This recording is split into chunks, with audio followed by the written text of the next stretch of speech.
Hello and welcome to this week's edition of Newsgram. Do what you love. If at first you don't succeed, try again. Celebrate life. See the world.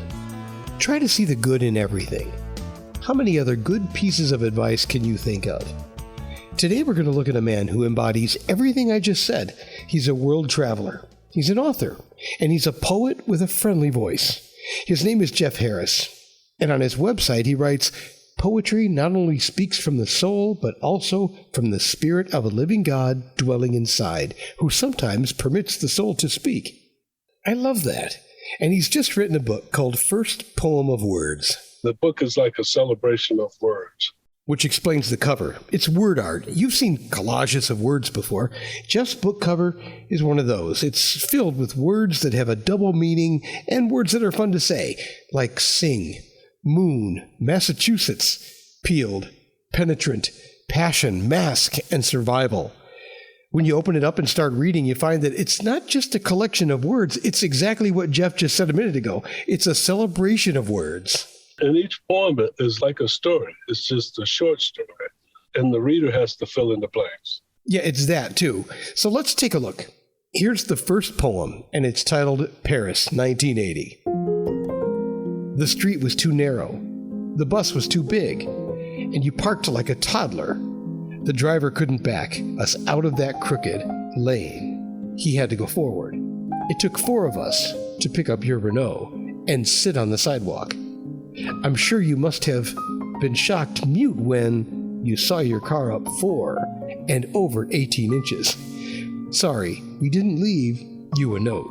You wouldn't have liked our reprimand for lousy parking and inconsideration. Besides, we couldn't write it in French then. C'est la vie.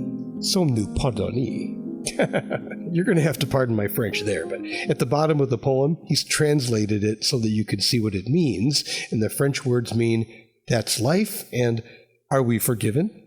I just thought that was hilarious. Who hasn't been in that situation? Plus, I'm from Chicago, and when I found out Jeff was from Chicago too, it made total sense. You know exactly what happened there. They lifted and moved a guy's Renault Le Car in order to park a bus. And the ending of the poem is the note that they couldn't leave because they didn't know how to write it in French back then.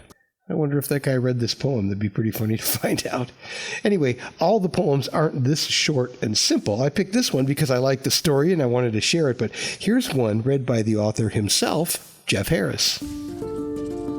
This poem is called Lead Me, and it's actually a lyric to a song that I composed and wrote, but I love the way the words sound here.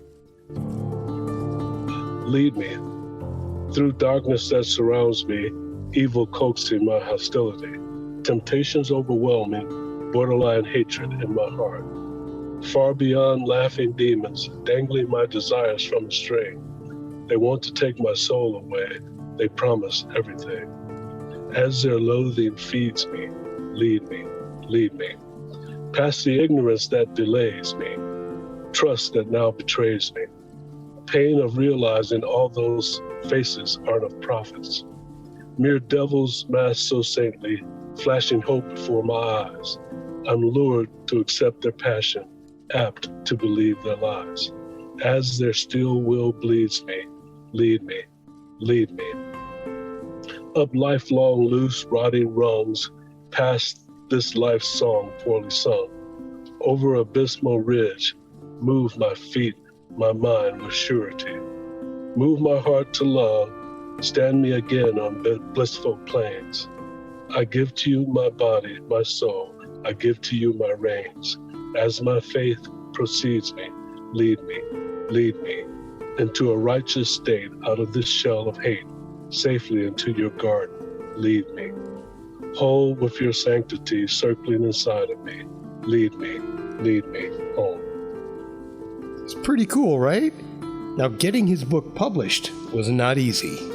There was a time when I thought, I'm not going to make it. It's not going to happen. But it did. Lots of writing, lots of revising, lots of collecting of poems, lots of rewriting. I've been writing poetry for years. I started in elementary school, actually, and I just kept on writing and submitting and revising and writing and submitting and revising. And all that work finally paid off. His book was published, and it's now available everywhere. First Poem of Words. It's a poetic travel journal of sorts.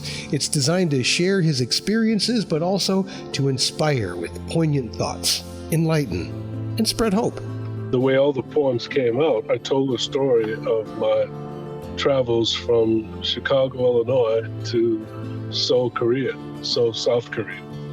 And there are different points in between, Germany and other places in the States.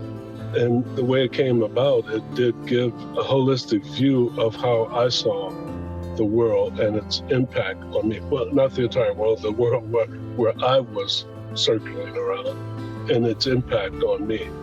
While doing some research for this edition of Newsgram, I read different reviews of Jeff's work, and one reviewer said there's a rhythmic playfulness to his words. And I think that's pretty spot on.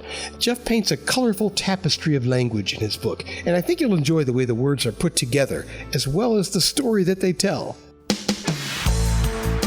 It's available online right now wherever you like to buy books, or you can visit his website, jefharrispoems.com. And there, Jeff is spelled with just one F. And that will do it for this edition of Newsgram.